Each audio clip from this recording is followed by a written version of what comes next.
Hi all, ഇന്ന് നമ്മൾ കാണാൻ പോകുന്നത് ഫിക്സഡ് ക്യാപിറ്റൽ മെത്തേഡും ഫ്ലക്ച്വേറ്റിംഗ് ക്യാപിറ്റൽ മെത്തേഡും തമ്മിലുള്ള ഡിഫറൻസ് ആണ്. ആദ്യത്തെ ഡിഫറൻസ് നമ്പർ ഓഫ് അക്കൗണ്ട്സ് ആണ്. അതായത് രണ്ട് മെത്തേഡിലും എത്ര അക്കൗണ്ട്സ് ആണ് പ്രിപ്പയർ ചെയ്യുന്നത്.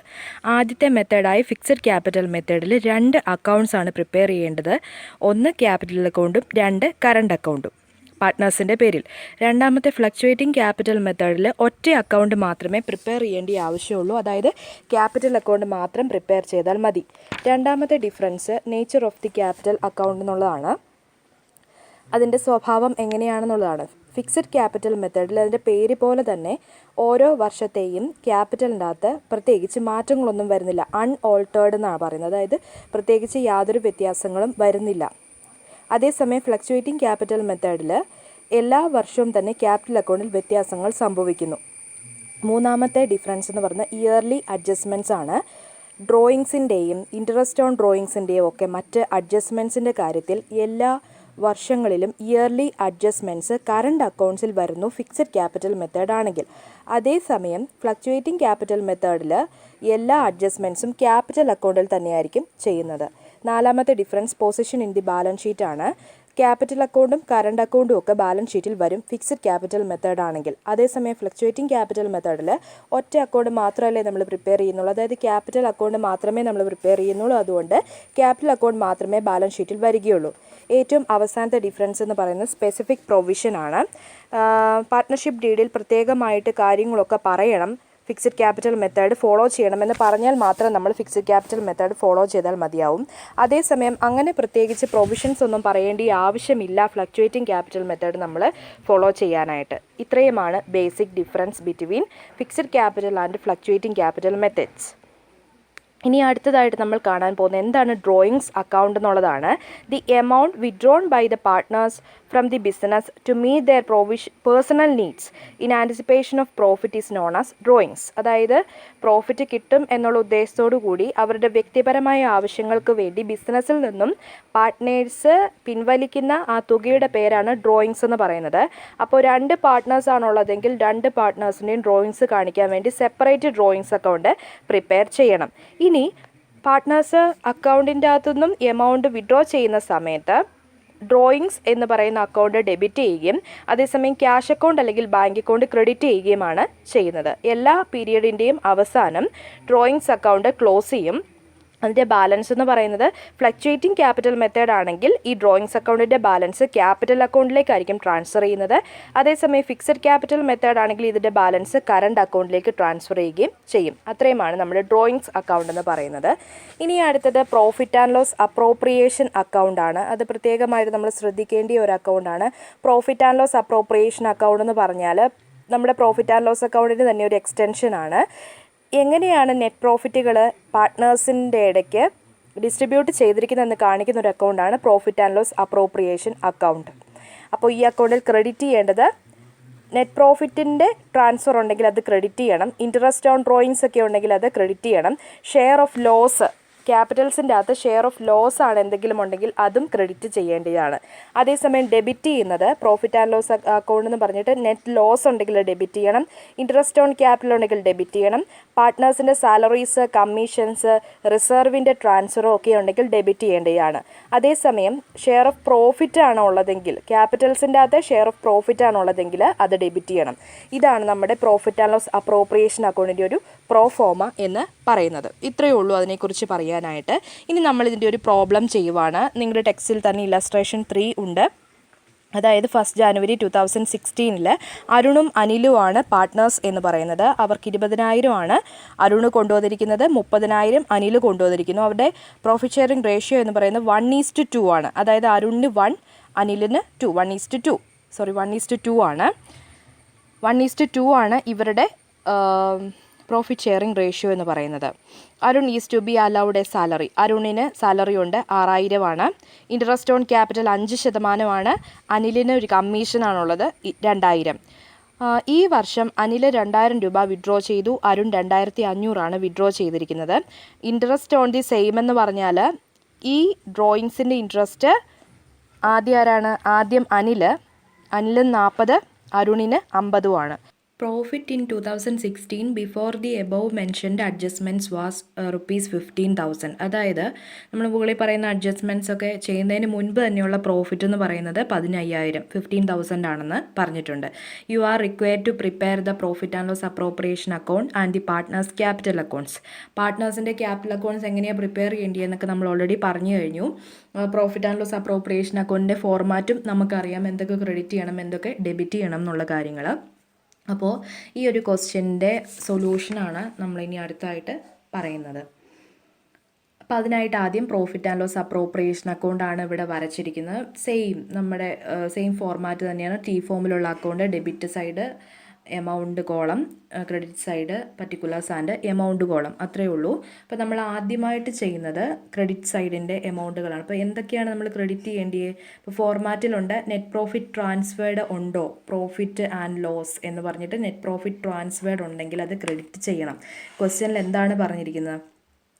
Profit in 2016 before the above mentioned adjustments എന്ന് പറഞ്ഞിട്ട് ഒരു 15,000 തന്നിട്ടുണ്ട്. അപ്പോൾ അതുകൊണ്ട് അത് ക്രെഡിറ്റ് ചെയ്യണം. പ്രോഫിറ്റ് ആൻഡ് ലോസ് അക്കൗണ്ട് എന്ന് പറഞ്ഞിട്ട് 15,000 ക്രെഡിറ്റ് ചെയ്യണം. പിന്നെ ക്രെഡിറ്റ് ചെയ്യേണ്ട മറ്റൊരു ഐറ്റമാണ് ഇൻട്രസ്റ്റ് ഓൺ ഡ്രോയിങ്സ് എന്ന് പറയുന്നത്. അറിയാം, നമുക്ക് ഇൻട്രസ്റ്റ് ഓൺ ഡ്രോയിങ്സ് ഉണ്ട്. അതായത് പ്രത്യേകമായിട്ട് ക്വസ്റ്റ്യൻ എടുത്ത് പറഞ്ഞിരിക്കുകയാണ്, അരുണിന് 50ഉം അനിലിന് 40ഉം, അങ്ങനെ ടോട്ടൽ ഇൻട്രസ്റ്റ് ഓൺ ഡ്രോയിങ്സ് 90 അതേ ഉള്ളൂ ക്രെഡിറ്റ് സൈഡിൽ. ഇനി ഡെബിറ്റ് സൈഡിൽ എന്താണ് വരേണ്ടതെന്ന് നോക്കാം. സാലറിയോ കമ്മീഷനോ ഇൻട്രസ്റ്റ് ഓൺ ക്യാപിറ്റലോ ഒക്കെ ഉണ്ടെങ്കിൽ അതെല്ലാം ഡെബിറ്റ് ചെയ്യണമെന്നാണ് പറഞ്ഞിരിക്കുന്നത് ഫോർമാറ്റിൽ. അപ്പോൾ അതുകൊണ്ട് ആദ്യമേ അരുണിൻ്റെ സാലറിയാണ് നമ്മൾ എഴുതാനായിട്ട് പോകുന്നത്. അരുണിൻ്റെ സാലറി എന്ന് പറയുന്നത് 6,000 ഉണ്ട്. അപ്പോൾ അരുൺ സാലറി ഡെബിറ്റ് ചെയ്യണം 6,000. ഇനി അടുത്തത് ഇൻട്രസ്റ്റ് ഓൺ ക്യാപിറ്റൽ. അതെങ്ങനെയാണെന്ന് ജസ്റ്റ് ഒന്ന് നമുക്ക് കാണാം. ഇൻട്രസ്റ്റ് ഓൺ ക്യാപിറ്റൽ എന്ന് പറയുന്നത് എത്രയാണ് ഉള്ളത്? ഇൻട്രസ്റ്റ് ഓൺ ക്യാപിറ്റൽ നമുക്ക് ഇവിടെ പറഞ്ഞിരിക്കുന്നത് interest on capital is to be allowed at 5% per annum എന്നാണ് പറഞ്ഞിരിക്കുന്നത്. അപ്പോൾ അരുണിന് 20,000-നും അനിലിന് 30,000-നുമാണ് കണ്ടുപിടിക്കേണ്ടത്. അപ്പോൾ അരുണിൻ്റെ ആദ്യം കണ്ടുപിടിക്കുവാണെങ്കിൽ 20,000 ഇൻറ്റു 5/100, അപ്പോൾ കിട്ടുന്നതാണ് 1000. അതുപോലെ തന്നെ അനിലിനെ നോക്കുവാണെങ്കിൽ 30,000 ഇൻറ്റു 5/100 ചെയ്താൽ മതി. വേറെ അഡീഷണൽ ക്യാപിറ്റലിൻ്റെ കാര്യമൊന്നും പറഞ്ഞില്ല. അപ്പോൾ 1,500 അപ്പം അരുണിന് 1000, അനിലിന് 1,500, ടോട്ടൽ 2,500. അത് അക്കൗണ്ടിലോട്ട് എടുത്തെഴുതുക. ഇനി അടുത്തത് അനിൽ കമ്മീഷൻ എഴുതണം. അതും ഡെബിറ്റ് ചെയ്യേണ്ടതാണ്. അനിലിൻ്റെ കമ്മീഷൻ ക്വസ്റ്റിനിൽ പറയുന്നുണ്ട് 2,000 എന്ന്. അതുകൊണ്ട് അനിൽസ് കമ്മീഷൻ 2,000 ജസ്റ്റ് അക്കൗണ്ടിലോട്ട് കാണിക്കുക. ഇനി നമുക്ക് സംശയം വരാവുന്ന ഒറ്റ കാര്യമുള്ളൂ. ഇതും ഇവിടെ മാത്രം ഒന്ന് ശ്രദ്ധിച്ചാൽ മതി. നമ്മുടെ പ്രോഫിറ്റ് ആൻഡ് ലോസ് അപ്രോപ്രിയേഷൻ അക്കൗണ്ടിൻ്റെ അകത്ത് ഡെബിറ്റ് ചെയ്യേണ്ട ഒരു കാര്യമാണ് ഷെയർ ഓഫ് പ്രോഫിറ്റ്. ഈ അഡ്ജസ്റ്റ്മെൻറ്റ്സിനെല്ലാം ശേഷം പ്രോഫിറ്റ് കിട്ടിയിട്ടുണ്ടോ, അതിൻ്റെ ഷെയർ എത്രയാണ്? നമ്മുടെ പ്രോഫിറ്റ് ഷെയറിംഗ് റേഷ്യോ 1:2 ആണ്. അപ്പോൾ അത് നമ്മൾ കണ്ടുപിടിക്കേണ്ടി വരും. ഇനി പ്രോഫിറ്റ് കണ്ടുപിടിക്കാതെ ഞാൻ കാണിച്ചു തരാം എങ്ങനെയാണെന്ന്. അപ്പോൾ ആദ്യമേ പ്രോഫിറ്റ് ആൻഡ് ലോസ് അപ്രോപ്രിയേഷനിൽ തന്നെ നിങ്ങൾ നോക്കിയാൽ മതി. അതിൻ്റെ അകത്ത് ക്രെഡിറ്റ് ചെയ്തേക്കുന്ന എമൗണ്ട് പ്രോഫിറ്റ് ആൻഡ് ലോസ് എന്ന് പറയുന്നത് എത്രയാണ്? നെറ്റ് പ്രോഫിറ്റ് ട്രാൻസ്ഫേർഡ് 15,000 ഉണ്ട്. ഇൻട്രസ്റ്റ് ഓൺ ഡ്രോയിങ്സ് 50ഉം 40ഉം ടോട്ടൽ 90 ഉണ്ട്. ഇതാദ്യമേ ടോട്ടൽ ചെയ്ത് വെക്കുക. അപ്പോൾ 15,000 + 90 എന്ന് പറയുന്നത് 15,090. ഇതൊരു സൈഡ്. ഇനി ഡെബിറ്റ് സൈഡിൻ്റെ ടോട്ടൽ ഒന്ന് നോക്കിയേ. ഡെബിറ്റ് സൈഡിൽ അരുണിൻ്റെ സാലറി 6,000, അതുപോലെ ഇൻട്രസ്റ്റ് ഓൺ ക്യാപിറ്റൽ രണ്ടുപേരുടെയും കൂടെ കൂട്ടി 2,500, അനിലിൻ്റെ കമ്മീഷൻ 2,000. ഈ 3 ഐറ്റംസ് ഒന്ന് ടോട്ടൽ ചെയ്ത് അപ്പോൾ എത്ര കിട്ടും? 6,000 + 2,500 + 2,000, അതായത് 6 2 8 2 10, അപ്പോൾ 10,500 കിട്ടും. അപ്പോൾ ക്രെഡിറ്റ് സൈഡ് ടോട്ടൽ 15,900ഉം ഡെബിറ്റ് സൈഡിൻ്റെ ടോട്ടൽ എത്രയുണ്ട്? 10,500 കിട്ടിയിരിക്കുന്നത്. ഇതിൻ്റെ അപ്പോൾ ഇവിടെ ഏത് സൈഡാണ് കൂടി നിൽക്കുന്നത്? ക്രെഡിറ്റ് സൈഡാണ് കൂടി നിൽക്കുന്നത്. അപ്പോൾ അതുകൊണ്ട് തന്നെ ഷെയർ ഓഫ് പ്രോഫിറ്റ് ആയിരിക്കും. അപ്പോൾ ക്യാപിറ്റൽസിൻ്റെ ഷെയർ ഓഫ് പ്രോഫിറ്റ് എന്ന് പറയുന്നത് നമ്മൾ പ്രോഫിറ്റ് ആൻഡ് ലോസ് അപ്രോപ്രിയേഷൻ അക്കൗണ്ടിൽ ഡെബിറ്റ് ചെയ്യേണ്ടിയ ഐറ്റം ആണ്. അപ്പോൾ എന്ത് ചെയ്താൽ മതി? ഇപ്പോൾ ഡെബിറ്റ് ചെയ്യണമെന്ന് പറഞ്ഞു കഴിഞ്ഞാൽ നമ്മൾക്കത് കണ്ടുപിടിക്കണം എത്ര എമൗണ്ട് എന്ന്. അപ്പോൾ എങ്ങനെയാണ്? രണ്ടും ജസ്റ്റ് ഡിഫറൻസ് കണ്ടുപിടിച്ചാൽ മതി. അതായത് 15,900 മൈനസ് 10,500. അപ്പോൾ നമുക്ക് എത്ര കിട്ടും? 4,590 നമുക്ക് കിട്ടുന്ന എമൗണ്ട്. അപ്പോൾ 4,590 എന്ന് പറയുന്നതാണ് ആ പ്രോഫിറ്റ് അല്ലെങ്കിൽ ആ ക്യാപിറ്റലിൻ്റെ അകത്ത് നിന്ന് കിട്ടുന്ന വിഹിതമാണ്. അത് മൊത്തം എമൗണ്ട് ആണ് കേട്ടോ. അപ്പോൾ അരുണിന് സെപ്പറേറ്റ് ആയിട്ടോ അനിലിന് സെപ്പറേറ്റ് ആയിട്ടോ എത്ര കിട്ടുമെന്ന് നമ്മൾ കണ്ടുപിടിക്കണം. അതിനുവേണ്ടി നമുക്ക് പ്രോഫിറ്റ് ഷെയറിംഗ് റേഷ്യോ വേണം. എത്രയാണ്? 1:2 ആണ് പ്രോഫിറ്റ് ഷെയറിംഗ് റേഷ്യോ. അപ്പോൾ അരുണിന് കിട്ടേണ്ട എമൗണ്ട് ഇങ്ങനെയാണ്. അരുണിൻ്റേത് 4590 ഇൻറ്റു 1/3. 1/3 എങ്ങനെ കിട്ടിയെന്ന് അറിയാമല്ലോ. 1:2 ആണ് റേഷ്യോ എങ്കിൽ 1 അരുണിൻ്റെ വിഹിതമാണ്. 3 എങ്ങനെ കിട്ടി? 1 + 2 ആണ് 3 അറിയാലോ. അപ്പം 4590 ഇൻറ്റു 1/3 എന്ന് പറയുന്ന 1530 ആണ്. അനിലിൻ്റെ അതുപോലെ തന്നെ കണ്ടുപിടിച്ചാൽ 4590 ഇൻറ്റു 2/3 ആണ്. അത് 3060 ആണ്. അങ്ങനെ ടോട്ടൽ 4590. ഇനി ജസ്റ്റ് നമ്മുടെ profit and loss appropriation account ഒന്ന് എന്ത് ചെയ്താൽ മതി, ഒന്ന് ബാലൻസ് ചെയ്ത് നോക്കിയാൽ മതി.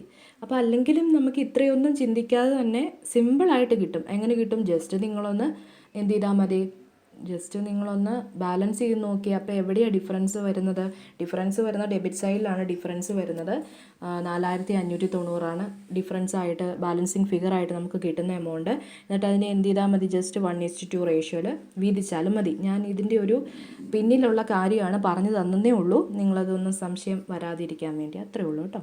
അപ്പോൾ ഓപ്പോസിറ്റ് സൈഡിൽ ക്രെഡിറ്റ് സൈഡിലാണ് ഡിഫറൻസ് വന്നിരുന്നെങ്കിൽ അത് ക്രെഡിറ്റ് സൈഡിൽ നമ്മൾ ക്യാപിറ്റൽസ് ഷെയർ ഓഫ് ലോസ് എന്ന് പറഞ്ഞിട്ടായിരിക്കും എഴുതുന്നത്. അത്രയും മാത്രം ഡിഫറൻസേ ഉള്ളൂ. അപ്പോൾ ഈ ക്വസ്റ്റ്യനിൽ പ്രോഫിറ്റ് ആൻഡ് ലോസ് അപ്രോപ്രിയേഷൻ അക്കൗണ്ടും കണ്ടുപിടിക്കാൻ പറഞ്ഞിട്ടുണ്ട്. അതുപോലെ തന്നെ 2 പാർട്ട്നേഴ്സിൻ്റെയും ക്യാപിറ്റൽ അക്കൗണ്ടും എഴുതാൻ പറഞ്ഞിട്ടുണ്ട്. അത് നമുക്കറിയാലോ. അരുണിൻ്റെ ക്യാപിറ്റൽ അക്കൗണ്ടിൽ എന്താ ഉള്ളത്? ജാനുവരി 1 അയാൾ കൊണ്ടുവന്നത് 20,000 ആണ്. അതുകൊണ്ട് ബൈ ക്യാഷ് വരും 20,000. പിന്നെ അയാൾക്ക് കിട്ടേണ്ട സാലറിയൊക്കെ ഡിസംബർ 31 എഴുതേണ്ടത്. ഡിസംബർ 31 ബൈ സാലറി 6,000 ഉണ്ട്. അരുണിൻ്റെ ആണ് കേട്ടോ പറയുന്നത്. പിന്നെ അരുണിൻ്റെ മാത്രം ഇൻട്രസ്റ്റ് ഓൺ ക്യാപിറ്റൽ എന്ന് പറയുന്നത് 1000 ആണ്. പിന്നെ പ്രോഫിറ്റ് ആൻഡ് ലോസ് അക്കൗണ്ടിൽ നിന്ന് അരുണിൻ്റെ വിഹിതം എന്ന് പറയുന്നത് എത്രയാണ്? 1530 ആണ്. അതായത് ഷെയർ ഓഫ് പ്രോഫിറ്റ് എന്ന് പറയുന്നത്. ഇനി ക്രെഡിറ്റ് സൈഡിലോട്ട് പോയി കഴിഞ്ഞാൽ എന്താ അരുണിൻ്റെ ക്യാപിറ്റൽ അക്കൗണ്ട് എഴുതേണ്ടത്? ഡ്രോയിങ്സ് എഴുതുക. ഡ്രോയിങ്സ് എന്ന് പറയുന്ന അരുൺ എടുത്തത് 2500 ആണ്. ഇൻട്രസ്റ്റ് ഓൺ ഡ്രോയിങ്സ് എന്ന് പറയുന്ന അരുണിൻ്റെ മാത്രം എന്ന് പറയുന്ന 50 ആണ്. അപ്പോൾ ജസ്റ്റ് ടോട്ടൽ ചെയ്യുക. ബാലൻസിങ് ഫിഗറായിട്ട് എത്ര കിട്ടും? 25,980 ആണ് ഇവിടെ ബാലൻസ് ക്യാരി ഡൗൺ ആയിട്ട് കിട്ടുന്നത്. സെയിം അനിൽസിൻ്റെ capital account, Anil's capital account നോക്കുക. ബൈ ക്യാഷ് അയാൾ കൊണ്ടുവന്ന 30,000 ആണ്. ബൈ ഇൻട്രസ്റ്റ് ഓൺ ക്യാപിറ്റൽ അയാൾക്ക് കിട്ടുന്നത് 1500 ആണ്. അയാൾക്ക് കമ്മീഷനുണ്ട്. By commission 2000. അയാളുടെ വിഹിതം പ്രോഫിറ്റ് ആൻഡ് ലോസ് അപ്രോപ്രിയേഷൻ അക്കൗണ്ടിൽ നിന്നും അയാൾക്ക് കിട്ടുന്ന വിഹിതം 3060 ആണ്. ജസ്റ്റ് കാണിക്കുക.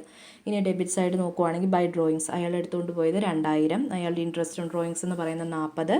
ജസ്റ്റ് 2 സൈഡും ടോട്ടൽ ചെയ്യുക. ബാലൻസിങ് ഫിഗർ ആയിട്ട് കിട്ടുന്ന ഡെബിറ്റ് സൈഡിലാണ് കിട്ടുന്നത് 34,520. അതാണ് ടു ബാലൻസ് ക്യാരി ഡൗൺ ആയിട്ട് കിട്ടേണ്ട തുക. ഇത്രയേ ഉള്ളൂ.